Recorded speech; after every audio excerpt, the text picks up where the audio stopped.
New at 10 today was the first meeting of Arizona's new Prison Oversight Commission. It was created by Governor Hobbs in an effort to improve transparency and accountability within Arizona's prison system. After a judge ruled last year Arizona had violated the rights of incarcerated people. Native Americans have some of the highest rates of substance abuse. Yeah, but some outpatient drug and alcohol treatment programs focused on Native Americans may have to cut back on services or possibly even shut their doors if proposed funding cuts to Arizona Medicaid happen on May 1st. ABC 15 investigator Ann Ryman visited a treatment center in Scottsdale that says it will lose 90% of its funding if a state proposal goes through.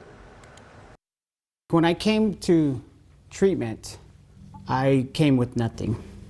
I literally had nothing. Curtis Nez credits outpatient treatment with helping him stay sober. It really was one of the best decisions I've made in my life. Nez is one of hundreds of people served by Sunrise Native Recovery. It's a substance abuse treatment program that opened a year and a half ago, but it may have to close soon. The Arizona Healthcare Cost Containment System, known as Access, is proposing cuts to reimbursements starting May 1st. This affects reimbursements for some Medicaid patients who receive outpatient drug and alcohol treatment services. Instead of providers getting reimbursed for a percentage of charges, they would instead get a flat rate. For example, at Sunrise Native Recovery, their reimbursement is $1,300 per patient per day. That would drop to $157 per patient per day. Access says the change will save more than $1 million over 5 months. At Sunrise Native Recovery, Chief Administrative Officer Alan King says they won't survive the cuts. We're estimating anywhere between 70 to 90%.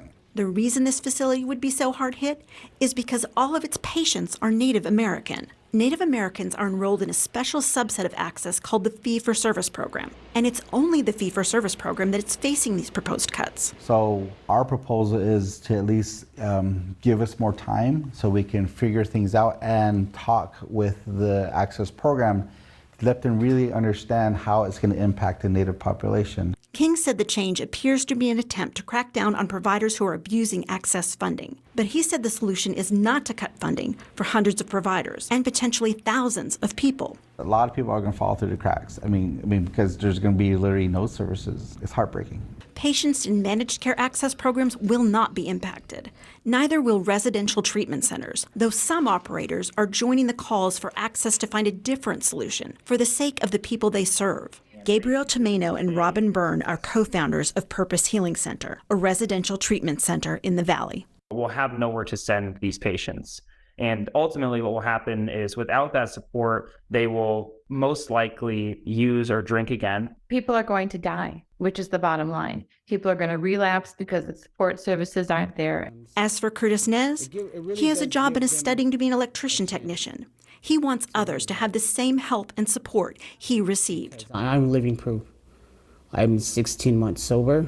I would like to say that I wouldn't be here if it weren't, for Access funding, programs like the one I went to. Access declined an interview request from ABC 15. In a statement, they said their proposal is based on an analysis of rates in states that are comparable to Arizona. Some treatment providers may see a reduction in reimbursement based on how they currently bill, and most of the affected patients are Native American. I'm investigator Ann Ryman, ABC 15, Arizona.